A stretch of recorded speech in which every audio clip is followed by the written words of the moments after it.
Ola, que tal? Ben, que tal? Hola! Hoxe imos aprender un novo verbo moi útil, porque así podemos ir a sitios. É o verbo ir.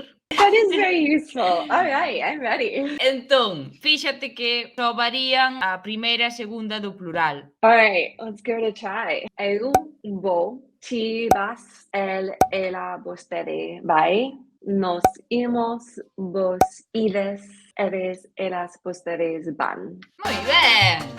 Como se nota que non hai R's.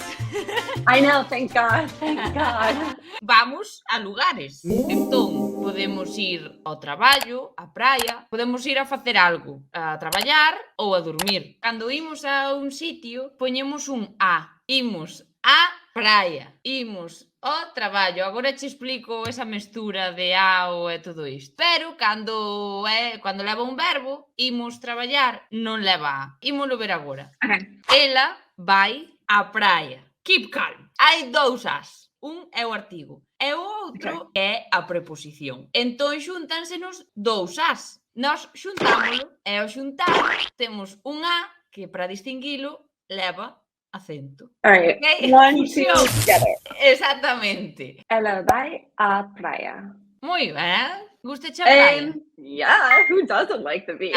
Moi ben, por iso che sai o R. Que pasa cando un artigo é masculino? Como fusionamos a máis o? Escribindo ao ou escribindo o con acento. Ao ler, tens que pronunciar sempre o. Okay. Se non me Yeah, I entendes, think I'm gonna párame, go with porque the O. é too difficult isto. Yeah, I agree. Aquí está. Explicado. Entón, estas fusións leríanse sempre a, as, o, os. Okay. As, o, os. Os. Perfecto. Seguimos co verbo ir, pero agora imos facer algo. Aquí non hai a, nin ao, nin o, nin nada. Ok? Se celebra. Thank God. Por exemplo, nós imos traballar mañá. O verbo ir máis o infinitivo. Okay. Nos imos trabalhar mañana. Eles van estudar hoje. Perfecto, Cristina. Ole.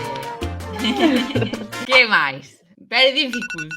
Hoxe a lección é toda difficult, Cristina. I'm sorry. Ti recordas o verbo ter? Yes.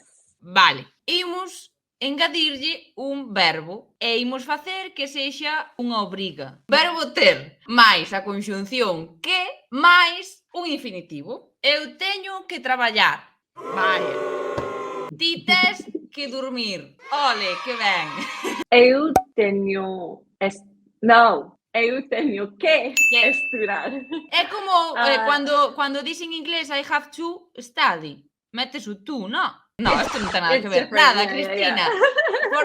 Forget everything. I'm crazy. Okay. Ela ten que trabalhar. Nós temos que estudar.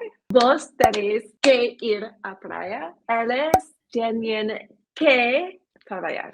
Moi ben, Cristina. Podes dicir teño que ir ou teño que marchar, pero sempre co que. Teño que ir, teño que marchar. Ti tes que estudar agora. Moi ben. Pois imos, como sempre, ver a uxía, to go, e o lugar. Entón, como diríamos isto en galego? Uxía vai á escola.